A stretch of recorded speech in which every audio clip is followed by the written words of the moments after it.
Alright guys, hi. If you are watching live, I am just pulling this up on my laptop so I can watch comments. If you are watching the replay, go ahead and comment and say hey, where you're from. It's been super cool to see people from, from the UK, from Ireland, from Australia, Philippines. We've had all kinds of people, or people from all over the world watching. So please tell me where you're from. I'm just pulling this up on Facebook so I can watch comments. Here we go.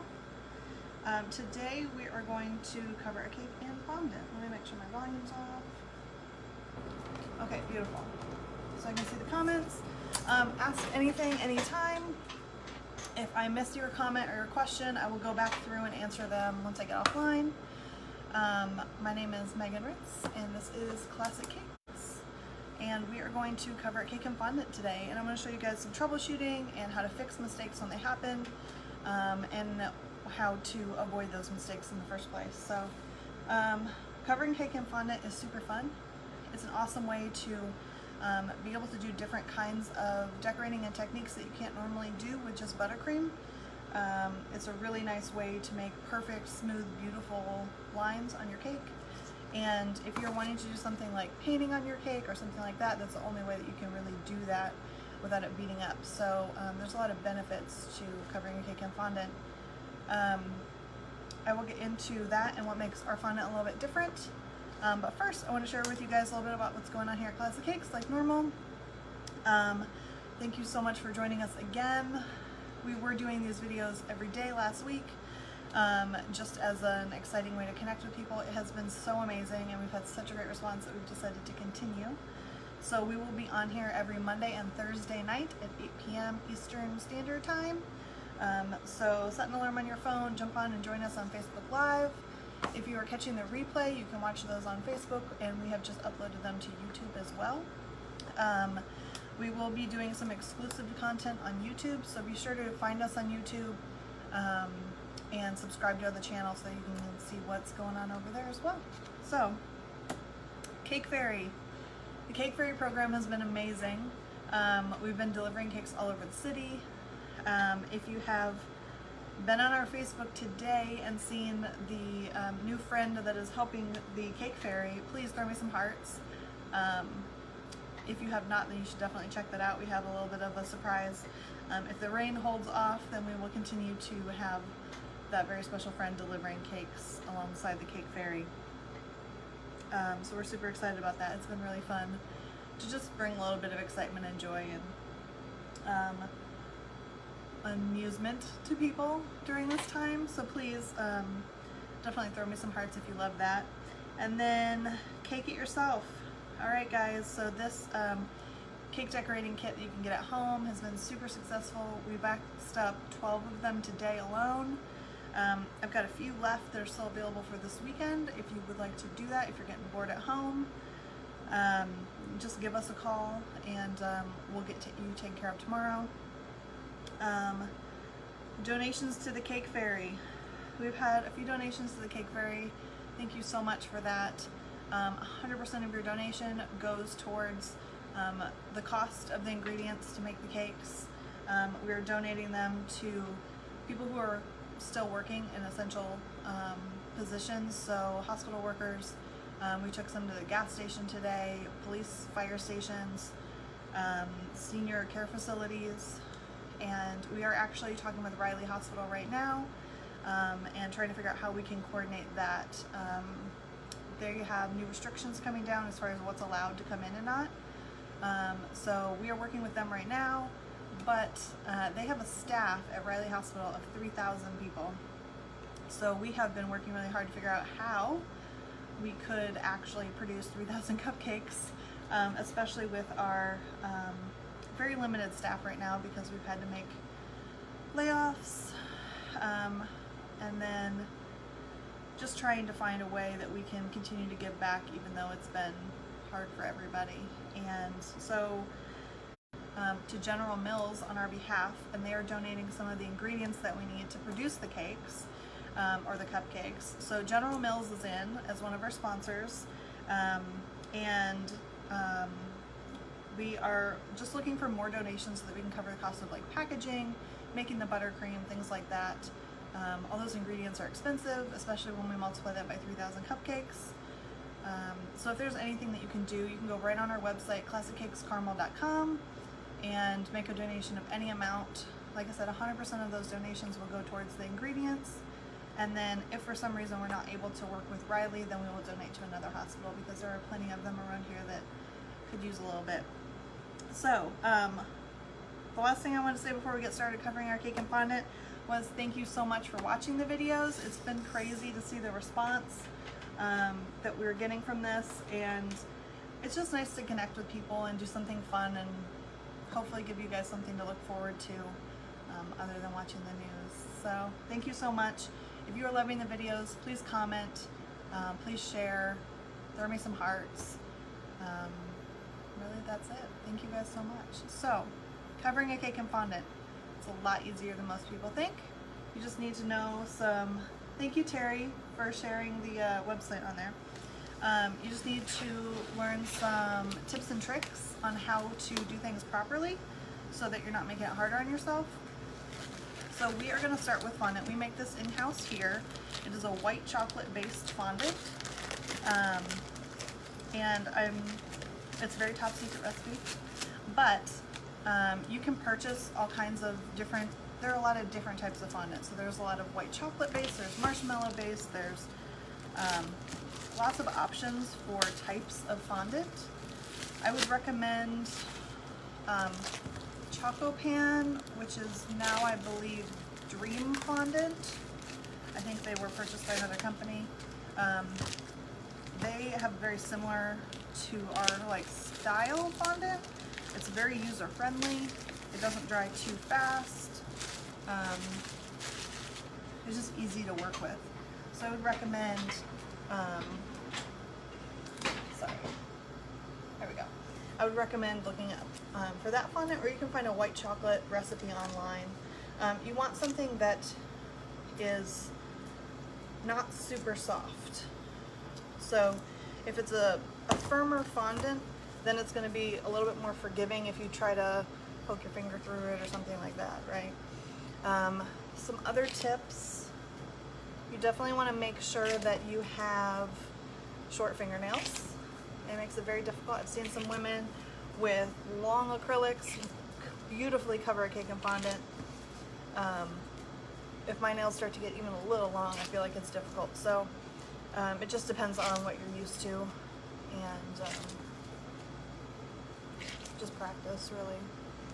So all I'm going to do is, this is a white chocolate based fondant, so I'm just kneading it enough to warm it up with the temperature of my hands, just to make it soft and pliable, because it dries. It's made with chocolate, so it dries, it cools, and it gets kind of stiff. So we are just going to make this pliable.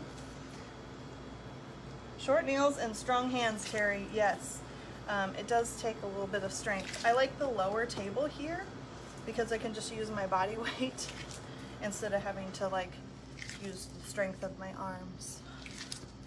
Makes it a lot easier. So if you have a shorter table at home, that is nice. And when we roll this out, we're going to use powdered sugar instead of flour. Like if you think about rolling out bread, you use flour. Let me make sure I don't drop my tools. If you're using fondant or gum paste, you're going to use powdered sugar in a little shaker like this. So I don't know that I need all of this. I'm going to cover this cake here. It's an 8-inch round cake. I just iced it white. You want to ice it in a color that's very similar or the same as the fondant that you're using. So if you do have a hole or a thin spot, it doesn't show up as obviously. That gives you a lot of help when you're covering that cake. So I'm just going to move that out of the way. Normally you want that guy to sit in the refrigerator and you want to pull him out just before you cover him, but I don't want to run away from you guys in the middle of the video. So we're going to see how well that cake treats me while we're doing this. So now I'm going to knead all of this together. I may have a little more than I need, but it's a lot of eyeballing. I don't have exact measurements, especially since we are used to making a huge batch and doing it like this. So all I'm doing, I don't need the powdered sugar on here yet. You want to keep your surface really dry and clean.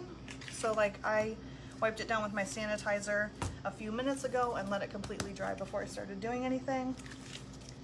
Hello, Kayla. Hello, Eileen. Thank you guys for joining us. So we are covering a cake in fondant. And now that this is nice and soft, we're gonna start to roll it out. So if you have rolled out bread or cookies, it's all kind of the same. You wanna start in the middle and you wanna pull it out so that you have a nice even surface. You don't wanna just go back and forth, back and forth. I have a really big delay here, so I apologize if I'm not seeing your comments. All I'm doing right now is I'm smooshing it to make like a big flat surface. It doesn't have to be pretty or anything.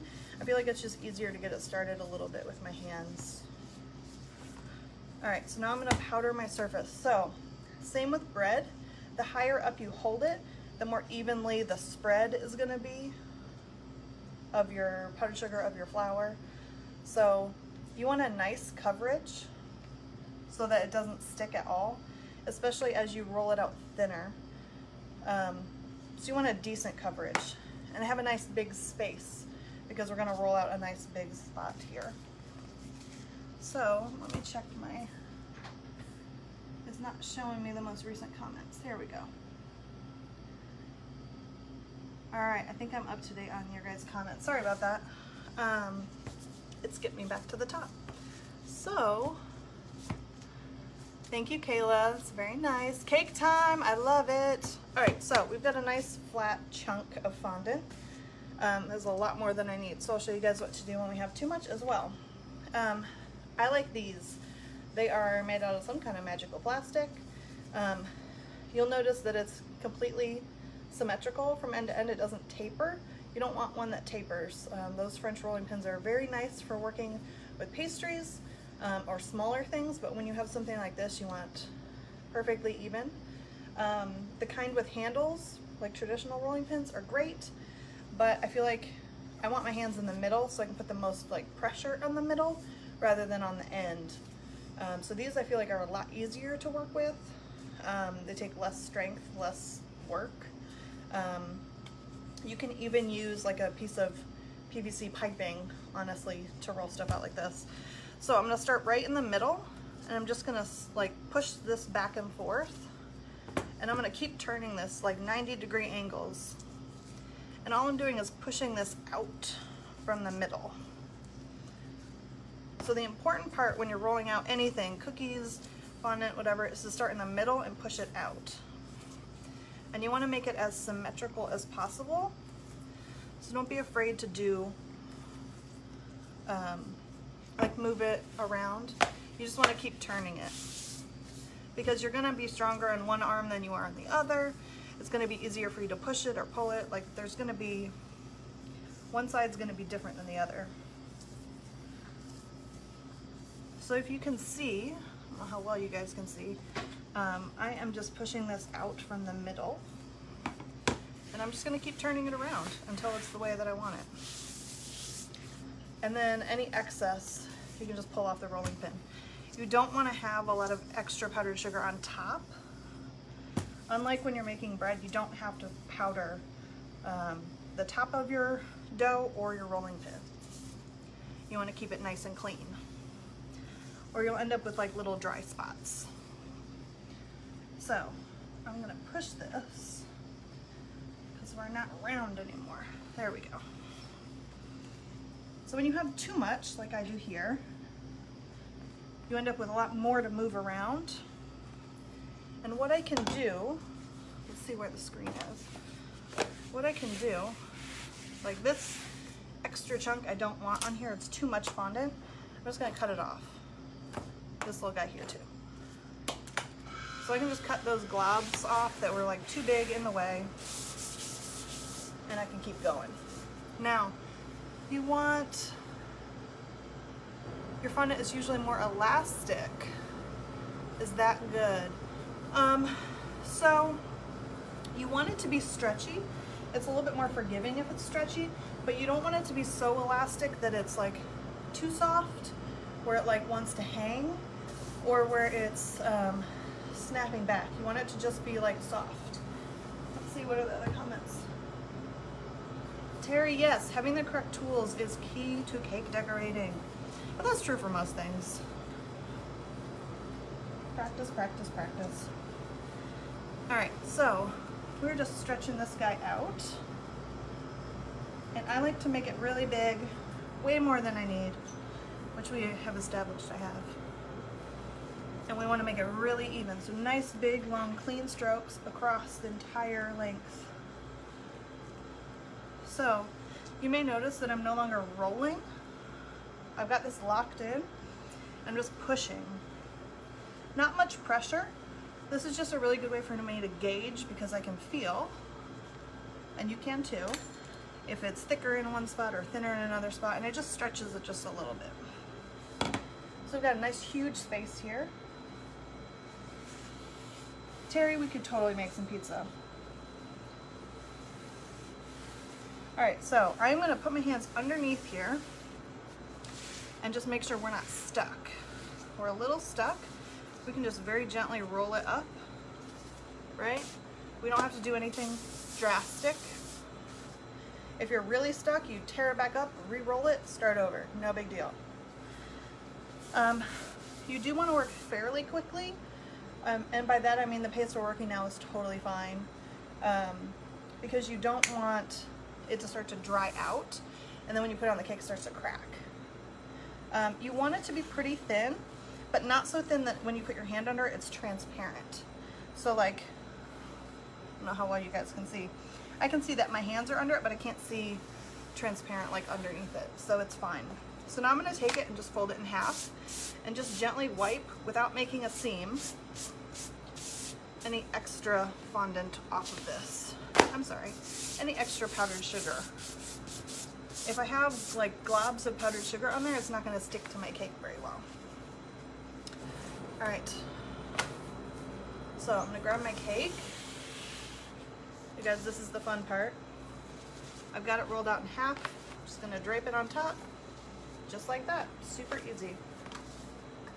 That is all. That's the easy part, okay? So we have all this extra. We want some extra, but you don't want so much that's in your way. Let me make sure you guys can see this. So I'm just gonna smooth the top here, make sure that it's attached and no bubbles. I have this, it's called a fondant smoother, at least that's what I call it. You want to make sure it's dry, not greasy, it's clean, and then you can just push on here and that will pull any air bubbles off the top, and it will give you a nice smooth edge, whereas your fingers might not. So important rules here: you are using the side of your hand, not your individual fingers. So like, pretend like your hand is a mitt. Terry, you would ask what flavor the cake is. This is a strawberry cake with coconut filling, I believe. So I have all this extra fondant. I don't want that much extra, so I'm gonna take my pizza wheel. You mentioned pizza. And I'm just gonna cut off whatever is under, like on the other side of my turntable here. So just some of that extra. Now, like I said, we want extra because it gives us room to stretch this. So here's the hard part, and really none of this is hard. I'm gonna start by just gently with my fingers as a whole hand, not as individual fingers. I'm just gonna start at the top edge and just gently brush, and I'm using this hand to pull the fondant down. So you're just going around and stretching it little by little. I'm not attaching it to the side of the cake yet. I'm just stretching it to get any creases out of my way. And you just want to go little by little around the cake. Now, once all my creases are off the cake, then I can go around, and again, my whole hand, not my fingers, and I'm just gently attaching it to the cake. Now this fondant is stretchy, so it is going to stretch with me if I go slow. If I'm gentle and kind to my fondant, it will be kind back to me. So I'm just gonna go little by little around the cake, around and around and around. And this is where you don't want to go too slow because you don't want the cake to start to dry. All right, so now I'm attaching to the bottom here.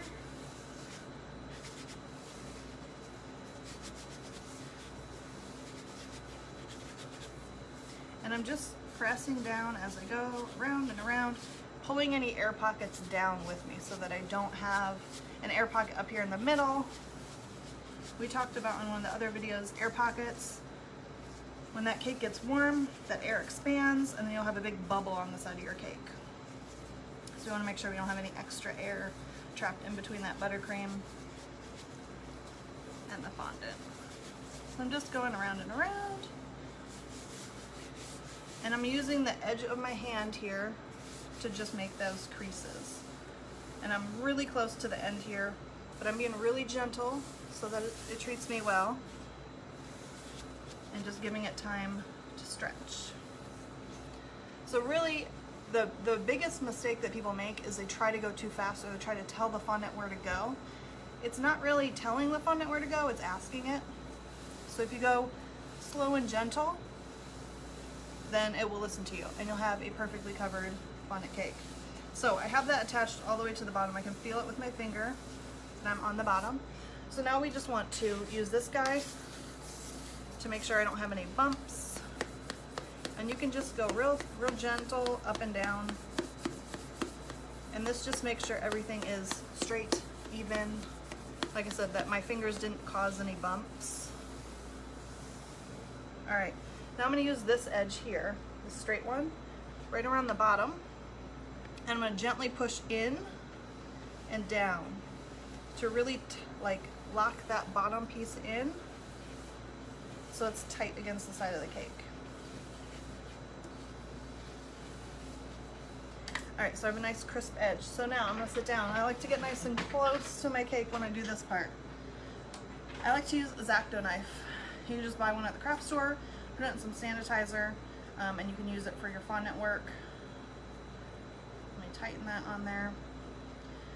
You can use a pizza cutter, a pizza wheel. You can use, what's it called?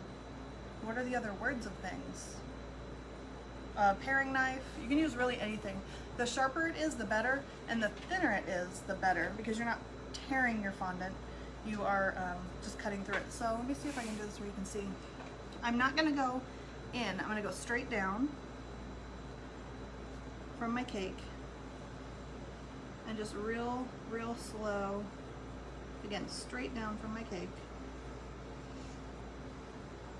We're just going to cut off that excess fondant. If you want to carry this over on your board, you can just cut this off of where your board is. And I'm going to do it wide here so you can see the difference. Alright, so all this is extra out of the way. You can ball it back up, reuse it for another cake, another project. So here, I don't know how well you guys can see, is really nice and clean, right? And then here is where we have too much on the cake. So all I have to do is take my X-Acto back over. You can't really see on this side. Straight up and down. And you can just trim that right off. Like I said, you can use a paring knife, pizza cutter. I feel like the X-Acto knife is just easy. It's easy to cut the little strips off. It's forgiving. Little cuts will give you more time to correct your mistakes. Whereas a pizza wheel is a little bit more of a rough tool. All right, I had a little extra piece, so we just cut that little guy off too. And I'm just taking my finger around and feeling to make sure it feels smooth. That's all. Let's see, we've got some pizza making in surgery. I love it. We use so many bizarre tools here, Terry, that it's amusing. I mean, we've X-Acto knives for everything. It's awesome. We've got little like dental tools that we use for like tweezers and things to put beads on cakes and things like that. So guys, I couldn't have been any luckier to have a perfectly fondant covered cake on live video here. When you cover a cake in fondant like this, there's a lot of mistakes that happen. I've got alerts up here, sorry guys. There we go. There's 356 of you. Ooh, I'm glad I didn't see that number earlier. Still nervous about being on here, but we'll pretend like it's just me and you hanging out. We're just hanging out. I don't know about you guys, but the rain has like reactivated my allergies and it's been awful today, so.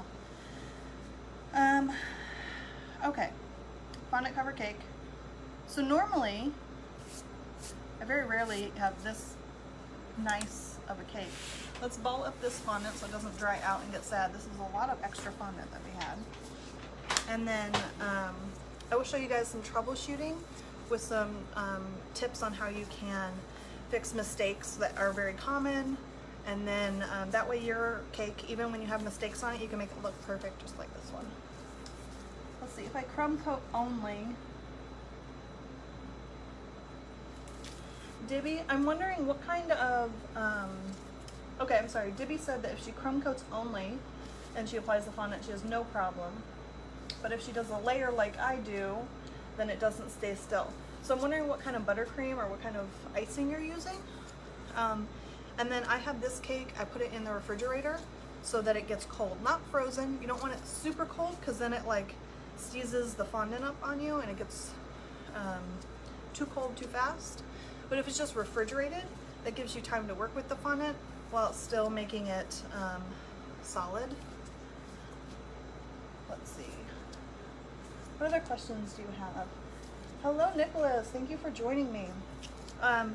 Please throw me some hearts if you love this, if you think the fondant covering looks easy or looks like something that you can do. It definitely is. It just takes practice. Let's see. So, common problems.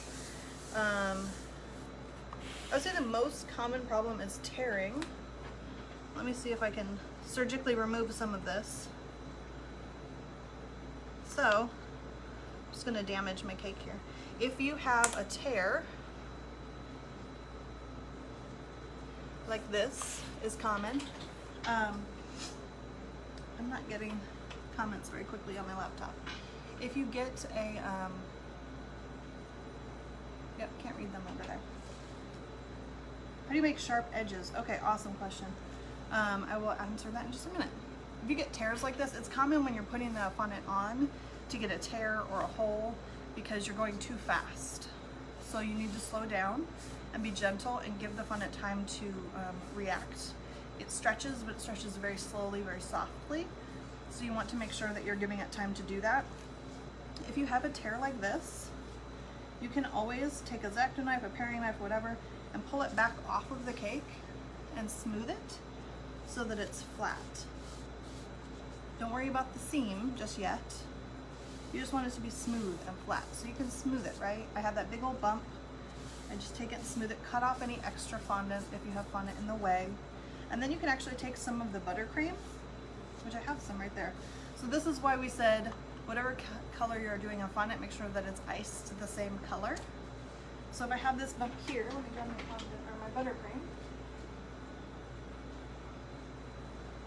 I just have a little glob of buttercream here, and you can just smear it over the top.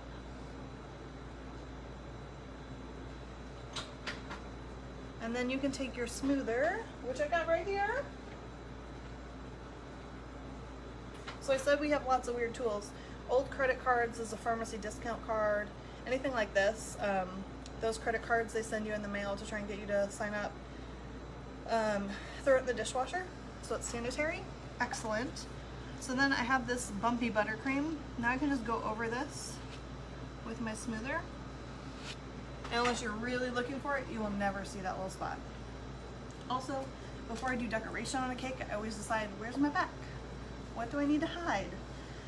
Where's my front? Where's my pristine, beautiful spot? Let's see, I got questions. Terry, we are covering it with icing. Is that hilarious that you asked that? How do you store your extra fondant? Excellent question. Ziploc bags. You can wrap it in plastic wrap and then put it in the Ziploc bag. It does not need to be refrigerated, at least not this kind of fondant. And then if it gets really hard, you can stick it in the microwave for like 8 to 10 seconds. But usually you should just be able to knead it, and then the heat from your hands and that motion of kneading it should warm it back up, and it should be plenty usable. The more you reuse it, the drier it gets, and so the more difficult it is to work with. Oh, there it is. So there's our spot that we tore, and we covered with buttercream terry. I love it. If you get alligator skin, which happens a lot if you have powdered sugar on the top and you roll it in, so then you get all those dry bits of powdered sugar on the top, and then they don't absorb into the fondant, so you end up with that, it's like alligator skin. It also happens if it's really dry. Just want to make sure when you're kneading it, before you ever get to this point, that you decide if it's a usable fondant, or if it's been overused, or if it's dry, if it's not usable anymore. So just take really good care of your product as well. What other questions do you have? Oh, sharp edges. So I don't have my tools here. If you have two of these guys, you can do that by putting one on the side and one here, and just like pushing them together around and around the cake until you get that nice sharp edge. The cake underneath needs to be really perfectly iced, right sharp as well, so you're not starting from a difficult spot. And then also, it also is easy to do if you cover the top of the cake with a round disc, and then you do the side in a strip. You can then take your buttercream to fill that seam, and it looks perfectly covered, but it's kind of a cheat. So any of those techniques work pretty well for making those really sharp edges. I would say the last one, where you make a strip and then just your top and you cover that seam, probably gives you the sharpest edges the easiest. You just need to make sure that your fondant and your buttercream are exactly the same color, so that when you fill that seam, it doesn't leave a massive seam around your cake. Let's see, what other questions you have? My phone is not delayed, but my laptop is. So I can see that there's questions or comments, but I can't actually read them. So bear with me on that. I would love to answer any other questions that you guys have about cake decorating or fondant work. So throw me some questions, throw me some hearts. This went so much better than I could have expected, so I don't have anything else left for you guys if this is it. Throw me some questions. This is the benefit of being here live, right? You get that Q&A time. Was it ganache or buttercream under your fondant? So it is buttercream. I have seen a lot, especially in the UK, they use a lot of ganache before they do fondant. I have not used that, but there's no reason that it would be any different, as long as you have a cold, solid surface, so not something that's soft and gonna move when you push on it, it'll be perfectly fine. So that's why I like to make sure that I refrigerate it so that it's nice and cold, so that me pushing on it doesn't move the cake out of my way. How long will the cake last? That's a very good question, Anna. The cake inside, the deliciousness in there, I would say refrigerated 2 weeks is a safe bet for pretty much any cake, if it's refrigerated. If you are asking about the fondant will pretty much last forever. It will slowly get harder. And so like we use fondant on our display cakes out front in the showroom, and we keep them for a year or two, but it's not edible, it's not enjoyable, it gets hard and brittle. Humidity is the problem here though with fondant. So if it's the summertime, you really want to make your fondant covered cakes the day before they're going to go out for your customers, or before you enjoy them at home, because the humidity will actually bead up and you'll get little condensation beads on your fondant. So if I do a fondant covered cake, I'll actually leave it out, and then I will refrigerate it before it goes home, so that in transport in the car it's cold, but so that it hasn't spent too much time in the refrigerator, because we don't want that condensation to build up, especially if there's color on the outside, because then the color can run. So humidity here in Indiana is a really big challenge that we deal with, and fondant is not very humidity friendly. So it just depends where you're located and what your challenges with the weather are. Sandy says, do you ever incorporate cupcakes with your cake to decorate? We do cupcakes all the time here, Sandy. It just depends what they're wanting, what the style is, what the party is for. We can do fondant covered cupcakes. We do all kinds of little fondant designs or molds that we can put on cupcakes as well. So there's lots of options for that. Terry, how long does the extra fondant in a Ziploc bag last? That's an awesome question. My rule of thumb is you don't keep stuff over 2 weeks. Honestly, you could keep it for a very significant amount of time. It'll get harder as it sits longer, and when it gets harder to work with. So my rule of thumb for you would be, if you have some leftover fondant that you're playing with, roll it out. If it's gritty or like has dry pieces, if it's not smooth and nice in texture, then it's not going to work for your cake. If it is, I can't stop touching it, it's so beautiful. If it is smooth, then it will be just fine to put on your cake. There's really not much in there that would go bad. It would get really dry and we make our fondant. So that is a secret recipe, but I can tell you it is a white chocolate based fondant. It tastes a little bit like a vanilla Tootsie Roll in texture, like if you soften a Tootsie Roll. I definitely recommend looking up a white chocolate fondant recipe on Pinterest or online. There are a lot of awesome ones. I've used the marshmallow fondant and I don't like it quite as much. I feel like it's too soft. It's not very user friendly for covering a cake in fondant. For making little bits and pieces, I think it works great. So it's just up to your personal preference though. So you can find those recipes online.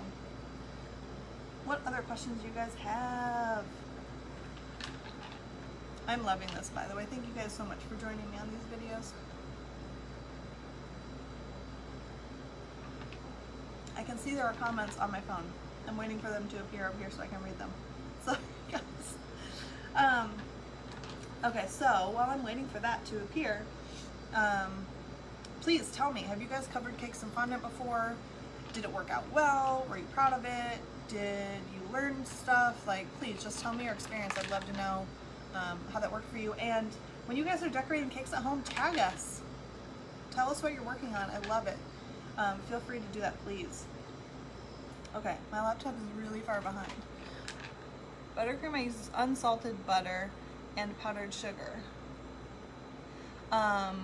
Dibby, I definitely recommend salted butter or adding some salts to your buttercream. Next time you make a batch, take a little to the side and put a little salt in it. It cuts down the sweetness in a really delicious way. It like emphasizes the butteriness and cuts down on the overly sweet side, so it's really awesome. I don't know why this is not showing up. Alright, I've got a bunch of comments here. What is the most difficult thing to cover in fondant? Terry, I love it. Thank you for asking awesome questions. Weird shapes.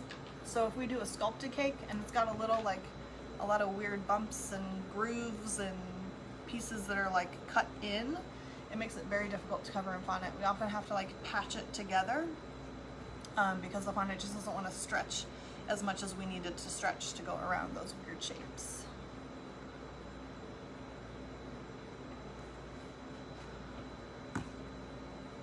Okay, looks like the comments are starting to appear.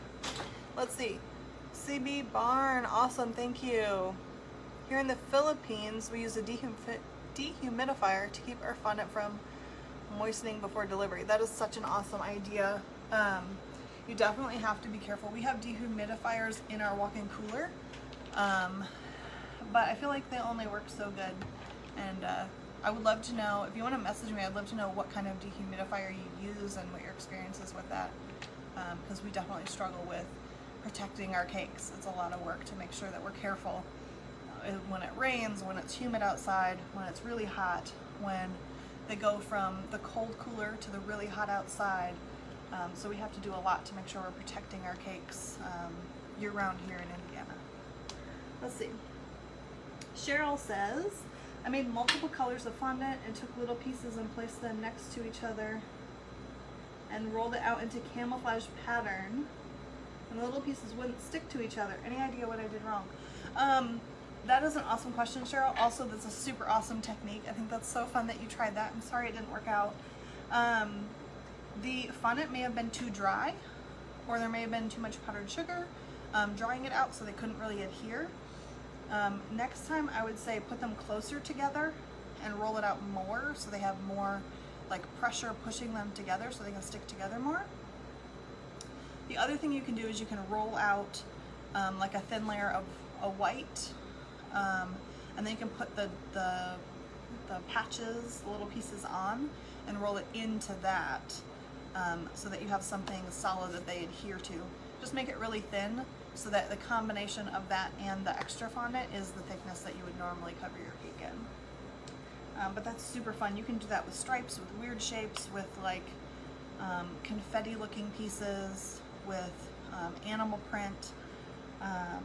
That's a very cool technique. So I love that you did that. That's awesome. You're welcome, Cheryl. That's awesome. Okay, cool. I'm trying to think what other common things there are. If you guys have any more questions, please jump on and comment. I'd love to answer any questions. If I don't catch you live, then I will definitely go back and get the answer the questions later. Let's see. Awesome, guys. Well, thank you so much for watching. This is Megan Ritz with Classic Cakes. Jump on our website, classiccakescarmel.com. You can check out our menu. You know, we have gluten-free, vegan, dairy-free, soy-free, sugar-free, all kinds of options for people with dietary restrictions or allergies. We have all kinds of galleries for our cakes. So if you're a cake decorator and you just want to see what we're doing here, follow us on Instagram or Facebook like you already are, and check out our website. We have a lot of exciting programs that are going on right now, the Cake Fairy, and I love it, you guys. Thank you for the hearts. Thank you for the love. This is so much fun. I'm definitely going to keep doing this. Monday night at 8 p.m. I will be on here again, so set an alarm.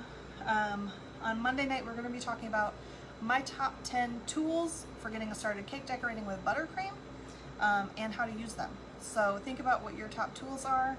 Terry, thank you so much for being my #1 fan. You guys are amazing. Thank you so much. Have an awesome night. I can reach it.